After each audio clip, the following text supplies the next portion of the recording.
Bagaimanapun Allah Subhanahu wa taala ya memang telah berjanji dan janji Allah mesti ditepatinya. Ini juga satu hal yang terkadang menjadi kesalahpahaman dipahami oleh sebagian orang. Allah berjanji dalam Al-Qur'an, wallahu waliyul mu'minin. Allah adalah pelindungnya orang-orang yang beriman. Allah juga berfirman di ayat yang lain, innallaha yudafi'u 'anil ladzina amanu. Sesungguhnya Allah akan membela, melindungi, menjaga orang-orang yang beriman.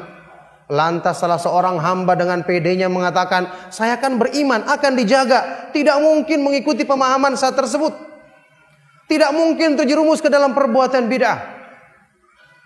Antum salah faham. Allah ketika menyebutkan masalah iman dalam ayat-ayat Al-Quran, atau bahkan yang disebutkan dalam hadis-hadis Rasulullah SAW, yang dimaksud adalah iman yang standar, iman yang benar. Sekarang siapa yang mengatakan Anda punya iman tersebut? Iman yang Anda miliki saat ini, siapa yang menjamin sudah memenuhi standar tersebut?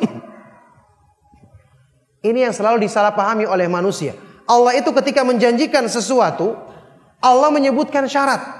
Anda penuhi syarat, janji terpenuhi. Syaratnya kurang, berarti janjinya juga tidak sempurna dipenuhi. Tergantung dari syaratnya. Coba, sekarang orang biasanya salah memahami. Misalnya firman Allah Subhanahu wa taala dalam Al-Qur'an, "Wa la yaj'alallahu lil kafirina 'alal mu'minina sabila." Allah tidak akan menjadikan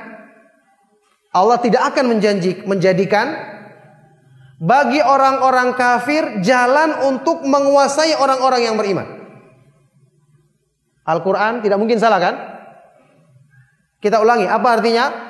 Allah tidak akan menjadikan jalan bagi orang-orang kafir untuk menguasai dan menundukkan orang-orang yang beriman. Sekarang kalau kita melihat kenyataannya kaum muslimin saat ini, apakah mereka ditundukkan atau dikuasai atau bahkan dihinakan oleh orang-orang kafir? Apa jawabannya? Iya, kita dapati di mana-mana. Loh, berarti bagaimana bukti benarnya ayat ini? Inilah yang disalahpahami oleh sebagian orang. Allah menyebutkan di sini syaratnya, kamu tidak akan dikuasai oleh musuh-musuhmu kalau kamu punya iman yang benar. Berarti iman itu merupakan benteng bagi dirimu, merupakan penjagaan bagi dirimu. Kalau imanmu tidak benar, kau melanggar konsekuensi iman, berarti ibaratnya kamu membuka sendiri jalan untuk dikuasai oleh musuhmu. Itu maknanya. Jadi paham ya? Ketika orang yang beriman tidak melaksanakan konsekuensi iman yang benar, bertauhid, kembali kepada sunnah, berarti namanya benteng penutup telah dibukanya sendiri, mempersilakan musuh-musuhnya masuk dan menguasai diri mereka. Ini sama dengan kita membahas tipu daya syaitan. Perlu diluruskan pemahamannya. Allah berfirman dalam Al-Quran, inna kaida syaitani kana dha'ifa. Sesungguhnya tipu daya syaitan itu apa? Lemah. Kalau lemah berarti sering berhasilnya atau sering tidak berhasilnya? Harusnya sering tidak berhasil, namanya juga lemah. Iya kan?